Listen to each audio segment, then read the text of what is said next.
हर शुभ कार्य से पहले क्यों फोड़ा जाता है नारियल और स्त्री नारियल क्यों नहीं फोड़ती? क्या आपने कभी सोचा है कि हर शुभ कार्य को करने से पहले नारियल क्यों फोड़ा जाता है और क्यों इस नारियल को घर की लक्ष्मी कही जाने वाली महिलाएं नहीं फोड़ सकती? दरअसल हिंदू धर्म में नारियल को बहुत ही शुभ माना जाता है। कहा जाता है कि इसके वृक्ष में स्वयं ब्रह्मा, विष्णु और महेश तीनों वास करते हैं। साथ ही इसके फल यानी नारियल को धन की देवी लक्ष्मी का स्वरूप माना जाता है, इसीलिए इसे श्रीफल भी कहा जाता है। इसे लेकर मान्यता है कि जिस भी घर के मंदिर में नारियल रखा होता है वहाँ स्वयं माता लक्ष्मी वास करती हैं। पौराणिक मान्यताओं के अनुसार जब भगवान विष्णु ने पृथ्वी पर अवतार लिया था तब वो अपने साथ माता लक्ष्मी, नारियल के वृक्ष और कामधेनु गाय को लेकर आए थे। इन तीनों ही चीजों को हिंदू धर्म में मनुष्यों के लिए ईश्वर का वरदान माना जाता है। न वही नारियल के वृक्ष को संस्कृत में कल्प वृक्ष कहा जाता है और ऐसा माना जाता है कि कल्प वृक्ष सभी इच्छाओं को पूरा करता है। साथ ही से हिंदू धर्म में सौभाग्य और समृद्धि का प्रतीक भी माना जाता है। इसलिए किसी शुभ कार्य से पहले नारियल की पूजा करके उसे भगवान को अर्पित करने की परंपरा है। साथ ही पूजा के समाप्त होने पर नारियल को फोड़कर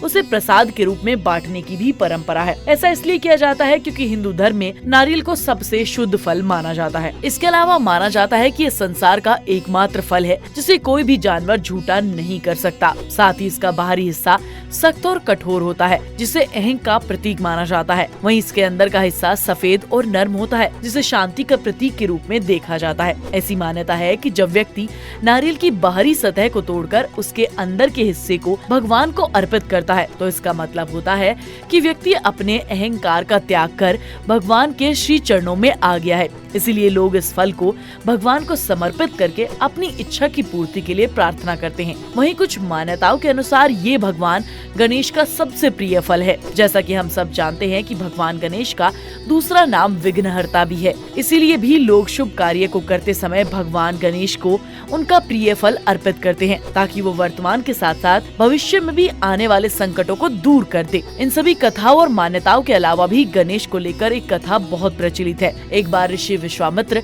किसी कारण से देवराज इंद्र से क्रोधित हो गए थे और तब उन्होंने इंद्र के स्वर्ग की तरह दूसरे स्वर्ग का निर्माण करने का निश्चय किया। लेकिन वो कुछ दिनों बाद अपने बनाए गए नए स्वर्ग से संतुष्ट नहीं थे, जिसके बाद उन्होंने एक नई सृष्टि का निर्माण किया जिसमें उन्होंने मनुष्य की संरचना के लिए नारियल को चुना। कहा जाता है कि पहले के समय बलि देने की प्रथा थी। इसी प्रथा को तोड़ने के लिए ऋषि विश्वामित्र ने भगवान को बलि के स्थान पर नारियल चढ़ाने की परंपरा शुरू कर दी। तब से ही हिंदू मंदिरों में बलि के स्थान पर नारियल को बलि के स्वरूप में चढ़ाया जाता है। लेकिन क्या आपने कभी देखा है कि मंदिर में या पूजा स्थल पर केवल पुरुष ही नारियल फोड़ते हैं? स्त्रियों को इस कार्य से दूर रखा जाता है।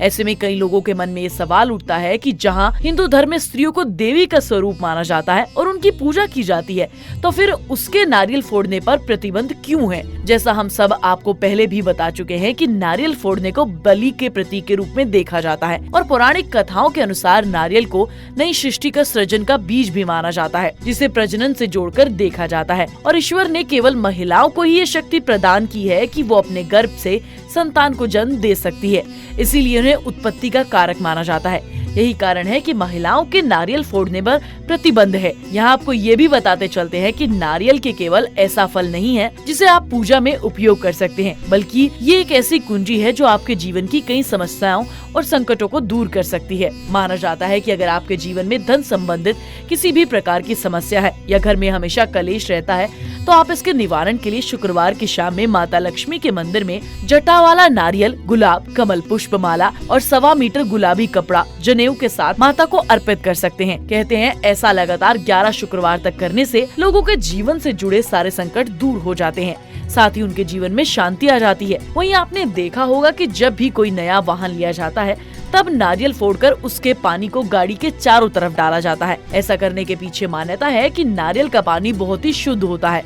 और उसके प्रभाव से आसपास की नकारात्मक शक्तियां निष्क्रिय हो जाती हैं। इसीलिए जब पूजा होती है तब नारियल के पानी का छिड़काव चारों दिशाओं में किया जाता है ताकि वहाँ मौजूद नकारात्मक शक्तियों का विनाश हो जाए। तो दोस्तों आज के वीडियो में बस इतना ही। अगर आपको हमारी वीडियो पसंद आई हो तो लाइक, शेयर और कमेंट जरूर कीजिए और ऐसी ही आध्यात्मिक वीडियोस को देखने के लिए हमारे चैनल को जल्दी से फॉलो कर लीजिए।